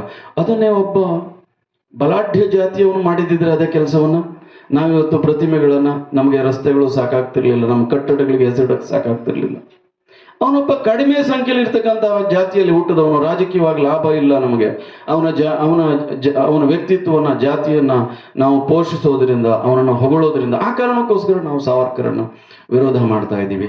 ರಾಹುಲ್ ಗಾಂಧಿಗೂ ಒಂದು ದಿವಸ ತಿಳಿಬೇಕು ಅಂತ ಈ ಪುಸ್ತಕವನ್ನು ಇಂಗ್ಲಿಷಲ್ಲೂ ಮಾಡೋಣ, ಅದನ್ನು ಟ್ರಾನ್ಸ್ಲೇಟಲ್ಲಿ ಗೊತ್ತಾಗಬೇಕು ಅಂತ, ಒಂದು ದಿವಸ ಅವರಿಗೂ ಅರ್ಥ ಆಗಬೇಕು ಅಂತ ಈ ಕೃತಿಯನ್ನು ಬರೆದಿದ್ದು. ನಾನು ಹೇಳಿದ್ನಲ್ಲ, ಒಂದು ಕೃತಿ ಗಾಂಧಿ ಹಂತಕ ಗಾಂಧಿ ಅಂತ ತೆಲುಗಿನಲ್ಲಿ ಒಂದು ಪುಸ್ತಕ ಬಂತು. ಅದನ್ನ ಇಂಗ್ಲಿಷಿಗೆ ಮಾಡಿದ್ರು. ಬಹಳ ಹಾಟ್ ಕೇಕ್ ರೀತಿಯಲ್ಲಿ ಸೇಲ್ ಆದಂತಹ ಪುಸ್ತಕ. ನನಗೆ ಆ ಪುಸ್ತಕವನ್ನ ಟ್ರಾನ್ಸ್ಲೇಟ್ ಮಾಡಬೇಕು ಅಂತ ಒಬ್ಬರು ಪ್ರೇರಣೆ ಕೊಟ್ಟರು. ನಾನು ಮಾಡಿದೆ. ಕೊನೆಗೆ ಅದು ಅದ್ಭುತವಾದಂತಹ ಪುಸ್ತಕ. ಅದನ್ನ ಒಂದು ಪ್ರತಿಯನ್ನು ನಾನು ಇಟ್ಕೊಂಡಿದ್ದೀನಿ. ಆ ಉಳಿದೆಲ್ಲ ಪ್ರತಿಗಳನ್ನು ನಾವು ಡಿಸ್ಟ್ರಾಯ್ ಮಾಡಿಬಿಟ್ಟಿದ್ದೀವಿ. ಅದು ಎಲ್ಲೂ ಕೂಡ ಹೊರಗೆ ಸಿಗಬಾರದು ಅನ್ನೋ ಕಾರಣಕ್ಕೆ. ಗಾಂಧಿ ಹಂತಕ ಗಾಂಧಿಯೇ. ಗಾಂಧಿ ಯಾಕೆ ಹತ್ಯೆ ಆಯಿತು? ನಾಥುರಾಮ್ ಗೋಡ್ಸೆ ಕಾರಣ ಅಲ್ಲ, ಗಾಂಧಿಯ ವಿಚಾರ ಕಾರಣ. ಇವತ್ತು ನಾವು ಯಾವ ಪಾಕಿಸ್ತಾನದ ಎದುರಿಗೆ ನಾವಿವತ್ತು ತೇಜೋವಧೆಗೆ ಒಳಗಾಗ್ತಾ ಇದ್ದೀವಿ, ಕಳವಳಕ್ಕೆ ಒಳಗಾಗ್ತಾ ಇದ್ದೀವಿ, ಆತಂಕಕ್ಕೆ ಒಳಗಾಗ್ತಾ ಇದ್ದೀವಿ. ಗಾಂಧೀಜಿಯವರ ಸಕಲ ಮತಗಳನ್ನು ಒಟ್ಟಿಗೆ ತೆಗೆದುಕೊಂಡು ಹೋಗ್ಬೇಕು ಅನ್ನುವಂತಹ ನೀತಿ ನಮಗೆಲ್ರಿಗೂ ಬೇಕು. ಆದರೆ ಜಾತಿ ಧರ್ಮದ ಹೆಸರಿನಲ್ಲಿ ಒಂದು ದೇಶ ವಿಭಜನೆ ಆದ ನಂತರ ಮತ್ತೆ ಅಲ್ಲಿ ಇಸ್ಲಾಮಿಕ್ ರಿಪಬ್ಲಿಕ್ ಆಗುತ್ತೆ, ನಮ್ಮದು ಜಾತ್ಯತೀತ ರಾಷ್ಟ್ರ ಆಗುತ್ತೆ. ಇದು ಶಾಶ್ವತವಾಗಿ ಸಮಸ್ಯೆ ಉಳ್ಕೊಳ್ಳುತ್ತೆ. ನೀವು ಜಾತಿ ಹೆಸರಲ್ಲಿ ಬದಲಾಗೋದಾದ್ರೆ ಹೋಗ್ಬಿಡಿ. ಇಲ್ಲಿ ಇರೋದಾದ್ರೆ ನೀವು ಭಾರತೀಯರಾಗಿಯೋ, ಹಿಂದೂಗಳಾಗಿಯೋ, ಬೌದ್ಧರಾಗಿಯೋ, ಸಿಖ್ಖರಾಗಿಯೋ ನೀವು ಇರಿ ಅನ್ನುವಂತಹ ಧಾಡಸಿತನವನ್ನು ಅವತ್ತು ತೋರಿಸಿದ್ದಿದ್ರೆ ಇವತ್ತಿನ ಸಮಸ್ಯೆ ಇರ್ತಾ ಇರಲಿಲ್ಲ. ಈ ವಾದ ಗಾಂಧಿಯನ್ನ ಕೊಲೆ ಮಾಡಿದ್ದು. ಇದು ಗಾಂಧಿ ವ್ಯಕ್ತಿಯಲ್ಲ. ಈ ವಿಚಾರ ಕಾಂಗ್ರೆಸ್ ಮುಕ್ತ ಭಾರತ ಆಗಬೇಕು ಆಗಬಾರದು ಅನ್ನೋ ಆ ಚರ್ಚೆ ಕೂಡ ಹೀಗೆ. ಕಾಂಗ್ರೆಸ್ ಪಕ್ಷವಾಗಿ ನಮಗೆ ವಿರೋಧ ಇಲ್ಲ. ಕಾಂಗ್ರೆಸ್ ಪಕ್ಷದ ತುಷ್ಟೀಕರಣ ನೀತಿ, ಕಾಂಗ್ರೆಸ್ ಪಕ್ಷ ಜಾತಿಗಳನ್ನ ಒಡೆದು ಭಾಷೆಗಳ ಹೆಸರಲ್ಲಿ, ಜಾತಿಯ ಹೆಸರಲ್ಲಿ, ಬಣ್ಣದ ಹೆಸರಿನಲ್ಲಿ, ಇತಿಹಾಸದ ಹೆಸರಿನಲ್ಲಿ, ರಾಜಕೀಯದ ಹೆಸರಿನಲ್ಲಿ ಹೊಡಿತಾ ಇದೆಯಲ್ಲ, ಇದು ಮುಕ್ತ ಆಗಬೇಕು. ಕಾಂಗ್ರೆಸ್ ಮುಕ್ತ ಆಗಬಾರದು. ಕಾಂಗ್ರೆಸ್ ಮುಕ್ತ ಅಂತಂದ್ರೆ ಆ ವೈಚಾರಿಕತೆ ಮುಕ್ತ ಆಗಲಿ ಅಂತ ನಾನು ಆ ಲೇಖನದಲ್ಲಿ ಹೇಳಿದ್ದೆ. ಗಾಂವ್ಕರ್ ಅದನ್ನ ಸಂಕ್ಷಿಪ್ತವಾಗಿ ಉಲ್ಲೇಖ ಮಾಡಿದ್ರು. ಆ ಗಾಂಧಿಯ ಪುಸ್ತಕ ಬರೆದ ನಂತರ ನನಗನ್ನಿಸ್ತು, ಗಾಂಧಿಯ ಬಗ್ಗೆ ನಮ್ಮ ದೇಶದಲ್ಲಿ ಬಹಳಷ್ಟು ಜನ ಗೌರವವನ್ನು ಇಟ್ಕೊಂಡಿದ್ದಾರೆ. ಪ್ರಪಂಚ, ಭಾರತ ಅಂದಾಗ ಗಾಂಧಿ ಅಂತ ಇಡೀ ಪ್ರಪಂಚ ನಮ್ಮನ್ನು ಗೌರವಿಸುತ್ತೆ. ನಾವು ಆ ಗೌರವಕ್ಕೆ ಭಂಗ ತರಬಾರದು. ನನ್ನಿಂದ ನಾನು ಒಂದು ತಪ್ಪನ್ನು ಕಡಿಮೆ ಮಾಡಿದ್ರೆ 100ರಲ್ಲಿ 1 ತಪ್ಪು ಕಡಿಮೆ ಆದಂಗೆ ಆಗುತ್ತೆ ಅಂತ. ಆ ಕಾರಣಕ್ಕೆ ಕೊನೆಗೆ ನನಗೆ ಗಾಂಧಿಯ ಬಗ್ಗೆ ಅಪಾರವಾದಂತಹ ಗೌರವ ನನಗೆ ವೈಯಕ್ತಿಕವಾಗಿದೆ ಅಂತಲೋ ಅಥವಾ ನಾನು ಅದನ್ನು ಒಪ್ಪಿಕೊಂಡಿದ್ದೇನೆ ಅಂತಲೋ ಮನಪರಿವರ್ತನೆ ಆಗಿದೆ. ನಾನು ತಪ್ಪನ್ನು ಅರ್ಥ ಮಾಡ್ಕೊಳ್ಳಿಲ್ಲ, ಹಾಗಾಗಿ ಮನಪರಿವರ್ತನೆ ಆಗುವಂತಹ ರೀತಿ ಅವಶ್ಯಕತೆಯೂ ಇಲ್ಲ. ಆದರೆ ಮುಂದಿನ ತಲೆಮಾರಿಗೆ, ನಮ್ಮದೇ ಮಕ್ಕಳಿಗೆ ಇವೆಲ್ಲ ಕಥೆಯನ್ನು ನಾವು ಹೇಳೋಕ್ಕಾಗಲ್ಲ. ಹಾಗಾಗಿ ಗಾಂಧಿ ಅನ್ನುವಂಥದ್ದು, ಗಾಂಧಿಯಿಂದ ಸಾಕಷ್ಟು ಒಳ್ಳೆಯ ಸತ್ಯ, ಅಹಿಂಸೆ, ಧರ್ಮ ಇದೆಲ್ಲವೂ ನಾವು ಭಾರತೀಯರೇ ಹೇಳಿದ್ದು ಜಗತ್ತಿಗೆ. ಗಾಂಧಿಯವರು ಹೇಳಿದಂತಹ ಯಾವ ತತ್ವವೂ ಅವರಾಗಿ ಹೊಸದಾಗಿ ಹೇಳಿದ್ದಲ್ಲ. ಇದು ನಮ್ಮ ಸಂಸ್ಕೃತಿಯಲ್ಲಿ ಜನಜನಿತವಾಗಿರತಕ್ಕಂಥದ್ದು. ಅದು ಮುಂದೆ ಶತಶತಮಾನಗಳ ಕಾಲ ಇರಬೇಕು. ಹಾಗಾಗಿ ಗಾಂಧಿಯ ಹೆಸರಿನಲ್ಲಿ ಆ ಒಳ್ಳೆತನಗಳು ಇರಲಿ ಮತ್ತು ಮುಂದೊಂದು ದಿವಸ ಒಬ್ಬ ಬೆಟರ್ ಗಾಂಧಿ ಈ ದೇಶದಲ್ಲಿ ಹುಟ್ಟಲಿ ಅಂತ. ಇದಕ್ಕಿಂತ ಬೆಟರ್ ಗಾಂಧಿ ಈ ದೇಶದಲ್ಲಿ ಹುಟ್ಟಬೇಕು. ಆ ಕಾರಣಕ್ಕೆ ಗಾಂಧಿಯ ಮೂರ್ತಿ ಭಂಜನ ಆಗಬಾರದು ಅಂತ ಈ ಸ್ಪಷ್ಟತೆ ಕಾರಣಕ್ಕೋಸ್ಕರ ನಾನು ಆ ಪುಸ್ತಕ ಪ್ರಿಂಟ್ ಆಗಿದ್ದನ್ನ ಎಲ್ಲ ಆದ ನಂತರ ಒಂದು ದಿವಸ ಮಧ್ಯರಾತ್ರಿ ನನ್ನ ಹೊಳಿತು, ನಾನು ತಪ್ಪು ಕೆಲಸ ಮಾಡ್ತಾ ಇದ್ದೀನಿ ಅಂತ. ಸೊ ಹಾಗಾಗಿ ನನ್ನ ಲೇಖನಗಳ ಪುಸ್ತಕಗಳನ್ನ ಇಟ್ಕೊಳ್ಳದೇ ಇರೋ ಕಾರಣಕ್ಕೂ ನಾವು ಪ್ರತಿದಿನವೂ ಪಕ್ವ ಆಗ್ತಾ ಇರ್ತೀವಿ, ಪ್ರತಿದಿನವೂ ನಾವು ಮಾಡಿಫೈ ಆಗ್ತಾ ಇರ್ತೀವಿ, ಪ್ರತಿದಿನವೂ ನಾವು ಅಡ್ವಾನ್ಸ್ ಥಿಂಕಿಂಗನ್ನು ನಾವು ಅಳವಡಿಸ್ಕೊಳ್ತಾ ಇರ್ತೀವಿ. ಹೇಗೆ ಪ್ರಾರಂಭದಲ್ಲಿ ಶ್ರೀಧರ್ ಬೆಳಗಾರ್ ಸರ್ ಹೇಳಿದ್ರು, ಇವೆಲ್ಲವೂ ನಾಗರಿಕತೆಯ ಪರಿವರ್ತನೆಯ ಭಾಗ. ಅದರಲ್ಲಿ ನಾವೆಲ್ಲ ಒಂದೊಂದು ಬಿಂದುಗಳು. ಯಾವುದೂ ಶಾಶ್ವತ ಅಲ್ಲ ಮತ್ತು ಯಾವುದು ಶಾಶ್ವತ ಅಂದರೆ ಸತ್ಯ ಶಾಶ್ವತ, ಧರ್ಮ ಶಾಶ್ವತ, ಸರಿಯಾದದ್ದು ಶಾಶ್ವತ, ಅಂತಿಮವಾದ್ದು ಶಾಶ್ವತ. ಯಾವುದು ನಮಗೆ ಕಣ್ಣಿಗೆ ಗೋಚರ ಆಗೋದಿಲ್ವೋ ಅದೇ ನಿಜವಾದ ಸತ್ಯ, ಅದು ಮಾತ್ರ ಶಾಶ್ವತ ಅಂತ. ಹಾಗಾಗಿ ನಾವು ಯಾವುದನ್ನು ಪರ್ಮನೆಂಟ್ ಆಗಿ ಕಟ್ಟುವ ಸಾಹಸಕ್ಕೆ ಹೋಗಬಾರದು ಅಂತ. ಪತ್ರಿಕೋದ್ಯಮ ಆಯಿತು, ನಾನು ಅತಿ ಚಿಕ್ಕ ವಯಸ್ಸಿನಲ್ಲಿ ಸಂಪಾದಕ ಆಗುವಂಥ ಅವಕಾಶ ಸಿಕ್ತು. ನಾನು ನನ್ನ ಅನಾರೋಗ್ಯದ ಸಂದರ್ಭದಲ್ಲೂ ಅನೇಕ ಸಂಪಾದಕರಿದ್ದಾರೆ. ಗಾಂವ್ಕರ್ರಿಗೆ ಚೆನ್ನಾಗಿ ಗೊತ್ತಿದೆ, ನಮ್ಮ ವಿ ಜಿ ಗಾಂವ್ಕರ್ರಿಗೆ ಒಂದಕ್ಷರವನ್ನು ಬರೆಯದೆ ಸಂಪಾದಕರಾದವರಿದ್ದಾರೆ. ಆದರೆ ನಾನು ಯಾವತ್ತೂ ಸಂಪಾದಕ ಅಂತ ಕೊನೆಯ ದಿನದವರೆಗೂ ಸಂಪಾದಕೀಯವನ್ನು ನಾನೇ ಬರೆದಿದ್ದೇನೆ. ನನ್ನ ಅನಾರೋಗ್ಯದ ಸಂದರ್ಭದಲ್ಲಿ ನಾನು ವಾಯ್ಸ್ ಮೆಸೇಜನ್ನು ಕಳಿಸಿ ಅದನ್ನೇ ಟೈಪ್ ಮಾಡಿಸಿ ನಮ್ಮ ಪತ್ರಿಕೆಯಲ್ಲಿ ಪ್ರಕಟ ಮಾಡಿದ್ದೇನೆ. ಯಾಕಂದರೆ ಸಂಪಾದಕೀಯ ಪತ್ರಿಕೆಯ ಮುಖವಾಣಿ. ಹಾಗಾಗಿ ಎಲ್ಲ ವೃತ್ತಿಗಳಲ್ಲೂ ನಾನು ಹೇಳೋದು, ಇವತ್ತು ಸಾಹಿತ್ಯದ ಬೇರೆ ಬೇರೆ ಪ್ರಕಾರಗಳಿದೆ, ಕೃಷಿಯಿಂದ ಹಿಡಿದು ವಿಜ್ಞಾನದವರೆಗೆ.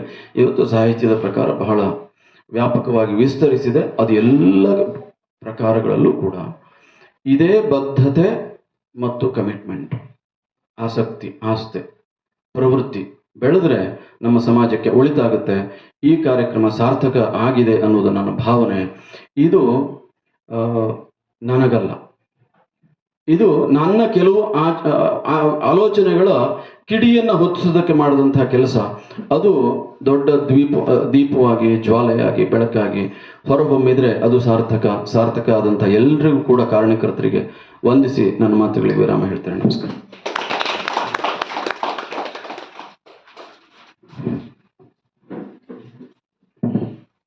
ದೇಶಭಕ್ತಿಯ ಕಿಚ್ಚಿನೊಂದಿಗೆ ಕೇಳುಗರನ್ನ ಮನಮುಟ್ಟುವಂತೆ ತಲುಪಿದ ಶ್ರೀಯುತ ಹರಿಪ್ರಕಾಶ್ ಕೋಣೆಮನೆಯವರಿಗೆ ಧನ್ಯವಾದಗಳು.